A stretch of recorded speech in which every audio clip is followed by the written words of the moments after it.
The sun was dipping low over Maplewood Lane, a quiet street in the sleepy town of Crestview, Oregon, on a crisp October evening in 2024.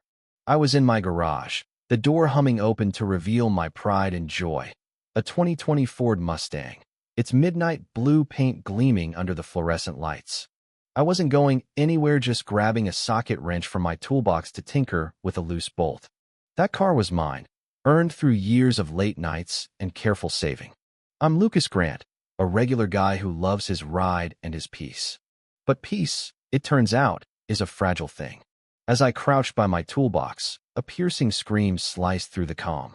I stood up, wrench in hand, and there she was, Marissa Tate, the president of our Crestview Estates Homeowners Association. She stood at the edge of my driveway, her navy blazer pristine, her auburn hair pulled tight, her finger jabbing toward my Mustang like a dagger.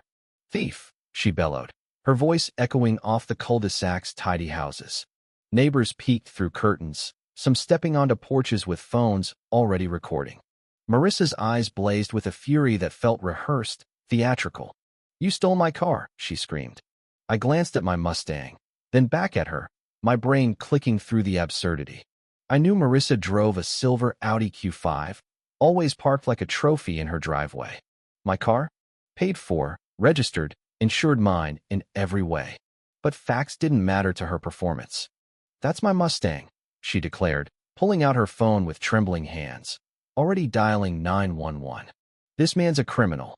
I leaned against my toolbox, arms crossed, staying silent. There's no reasoning with a storm. You just let it blow itself out.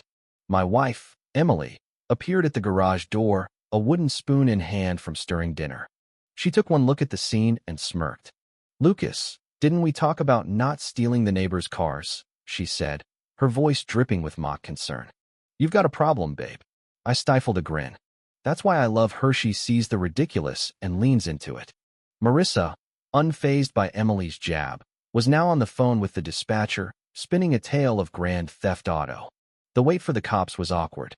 She stood guard at my driveway's edge, a self-proclaimed avenger. Emily brought me a lemonade, and we watched the neighbors lose interest, retreating indoors. Finally, two officers rolled up, Tom and Nate, familiar faces worn down by too many suburban squabbles. "What's going on, ma'am?" Tom asked, his tone flat. Marissa launched into her story, pointing at me, then my car, claiming I'd somehow stolen her keys. I shrugged, calm as ever, and invited the officers to check the paperwork. I pulled the title, registration, and insurance from the glove box. Tom radioed the VIN, and dispatch confirmed. The car was mine, no liens, no theft reports. He sighed, turning to Marissa. "Ma'am, this vehicle belongs to him. You're filing a false report. That's a crime." Her face paled, but her eyes burned with defiance. She stormed off, her Audi's tires screeching as she sped away. The cops apologized and left. Emily hugged me, chuckling. "She really wants your car." I nodded, watching Marissa's house. The quiet that settled wasn't peaceful, it was the calm before a war. Days later, the first strike came. A crisp envelope under my door handle from the Crestview Estates HOA. A $50 fine for a patch of grass allegedly a quarter-inch too tall, citing some obscure bylaw. I checked my lawn with a ruler. Nothing. Emily laughed, taping the notice to our fridge. "She's out there with a magnifying glass, isn't she?" But I wasn't laughing. This was a test, a jab to see if I'd crack. I paid the fine, starting a folder labeled Marissa. Another notice arrived, $75 for a Halloween wreath still on our door in November. Then $100 for my Mustang's excessive glare from its wax job. Each fine was more absurd, more creative, piling up like a twisted art project. I paid them all, filing every notice, every check, building my arsenal. Marissa was watching, always watching, her fake smile flashing whenever I drove by. Neighbors started avoiding me, their pitying looks a reminder that Marissa's reign was suffocating everyone. Old man Walter, 3 houses down, got fined for his garden gnome's disapproving expression. He whispered to me, "She's a tyrant, Lucas. She's got the board in her pocket, Mrs. Larson and Mr. Perry just nod along." Emily and I sat on our porch one night, the stack of notices between us. "We can't live like this," she said, her voice heavy. I tapped the folder. "She's making mistakes. She's arrogant. We'll fight her, but on our terms. That night, I ordered cameras, doorbell, floodlights, hidden lenses covering every angle. The war of petty fines was over.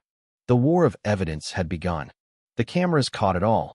Marissa measuring my driveway cracks at midnight, peering into my windows with binoculars, stuffing violation notices under my door. Then, the big one, a late-night meeting with a hulking man in a dark jumpsuit. She pointed at my garage, her face smug.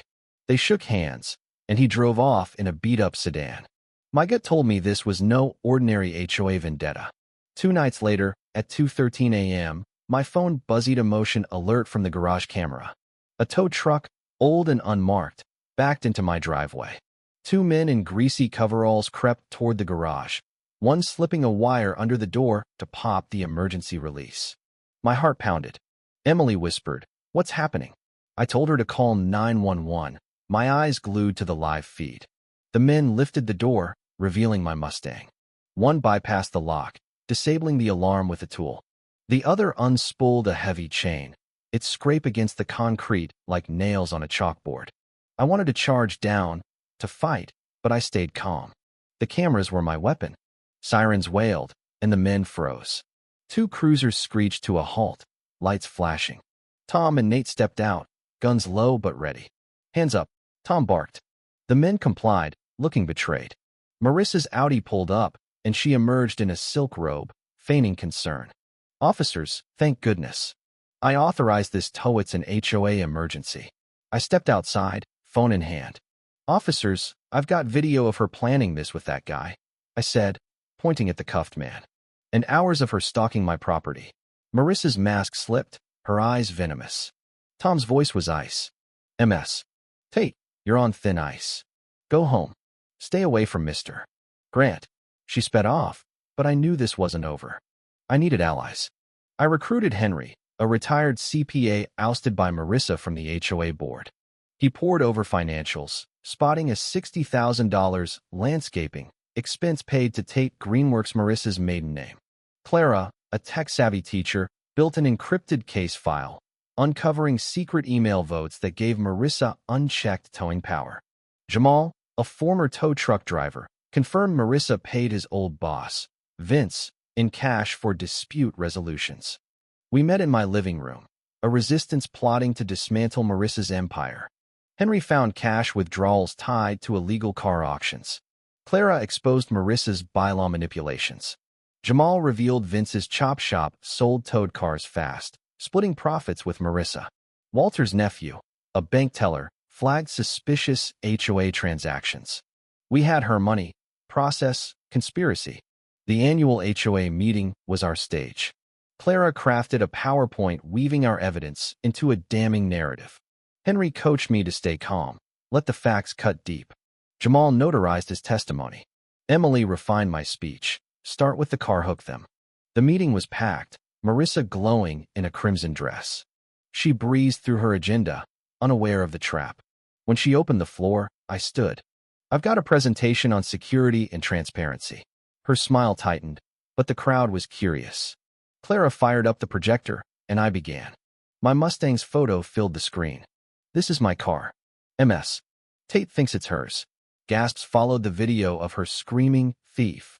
Then the fines, the snooping, the tow attempt. The room grew tense. Financial slides showed her embezzlement. Jamal's testimony linked her to the chop shop. Marissa snapped, grabbing the mic. "Lies. He's a troublemaker." But in her rage, she slipped. "That car doesn't belong with him. I was going to sell it to fund our community." The room froze. Her confession hung in the air.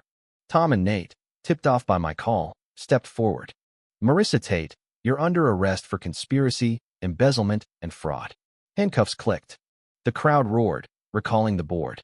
Henry took charge, Clara handled communications, and Walter joined, gnome and all. We rewrote the bylaws, banned petty fines, and required transparent votes. I sued Marissa, winning damages and a 10-year HOA ban.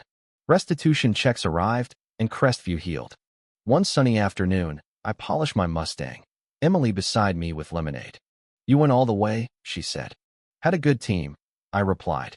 The garage door closed, not on drama, but on home. What would you have done in my shoes?